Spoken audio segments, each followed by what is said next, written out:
आप देख रहे हैं प्रेस एक्सप्रेस। मैं हूं आपके साथ हर्षिता।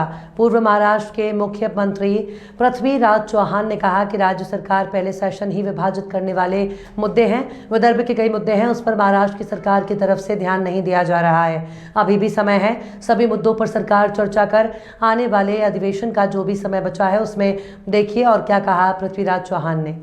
हमारे साथ में पूर्व मुख्यमंत्री पृथ्वीराज चौहान जी है। पृथ्वीराज सर, पहले ही दिन से सदन में जिस तरीके से कार्रवाइयां चल रही है, आरोप प्रति आरोप लगाए जा रहे हैं, कभी किसी दिशा सालियान जैसे मुद्दों को उठाया जा रहा है, सामान्यतः जनता से जो जुड़े हुए मुद्दे हैं उसे कहीं ना कहीं दरकिनार किया जा रहा है। देखिए, यह सरकार की जिम्मेदारी है कि अधिवेशन किस तरह चलाया जाए।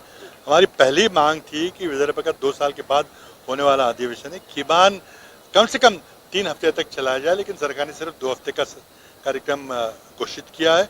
और वो भी देखिए, पहले हफ्ते में अपना सब कामकाज निकाल लिया है, दूसरा हफ्ता चलेगा नहीं चलेगा कुछ पता नहीं है।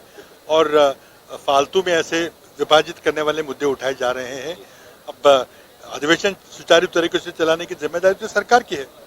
सर, मैं अगर बात करूं, महाराष्ट्र के अंदर विदर्भ एक ऐसा राज्य है जहां पे किसानों की सब में ज्यादा आत्महत्याएं हुई है, मगर वहीं ना कहीं विदर्भ को भी इससे दरकिनार किया जा रहा है, साइड में रखा जा रहा है। देखिए, इस अधिवेशन में विदर्भ के, मराठवाड़ा के प्रश्न यहाँ पे उसकी चर्चा होनी चाहिए। कुछ चर्चा के बाद कोई हल निकलना चाहिए, कोई नीति निर्धारण होना चाहिए, लेकिन होते हुए दिखाई नहीं दे रहा है। सरकार की मंशा क्या हम नहीं समझ पा रहे हैं।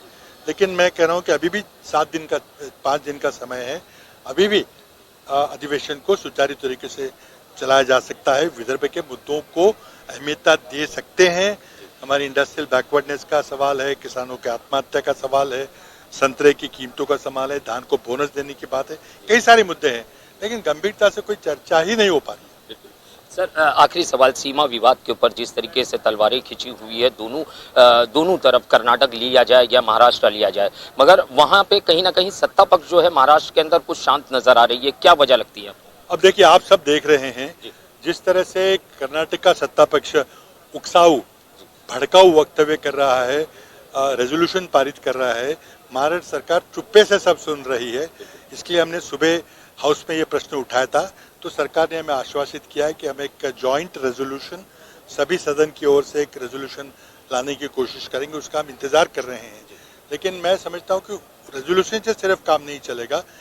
केंद्रीय गृह मंत्री को समझाना पड़ेगा कि देखिए, ये मुद्दा सर्वोच्च न्यायालय में, सुप्रीम कोर्ट में प्रलंबित है, और जो भी उसका फैसला आएगा हम स्वीकार करने को तैयार है। आप